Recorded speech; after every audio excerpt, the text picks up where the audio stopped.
Ako je potrebné nakrmiť pacienta cez perkutánnu gastrostómiu, tzv. PEG?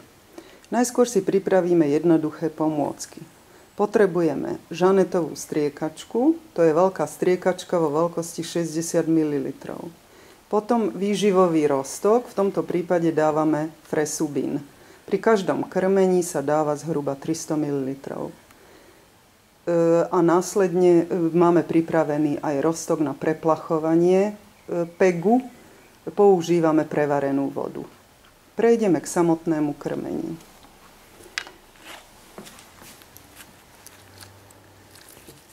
Najskôr si uvoľníme svorku. Svorka nám vlastne zabraňuje tomu, aby sa roztok dostal von z hadičky. Nasadíme si striekačku a aplikujeme preplachový roztok.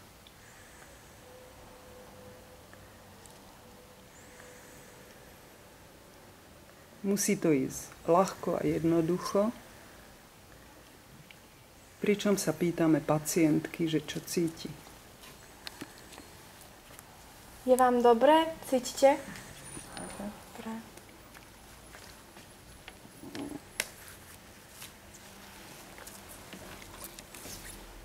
Naberieme výživu.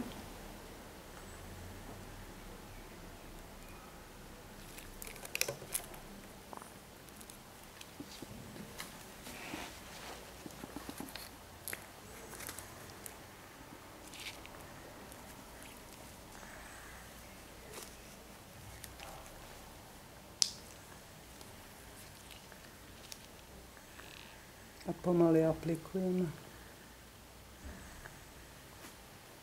Cítite? Dobre?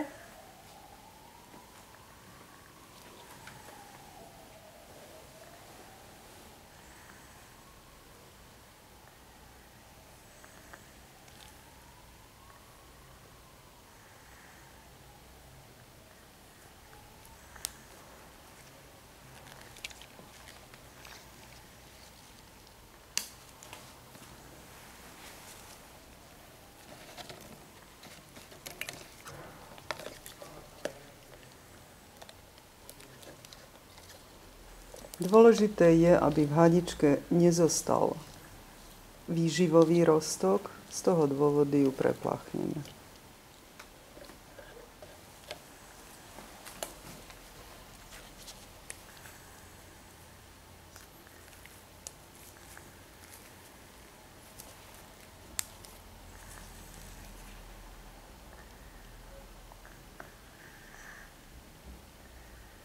Dobre je?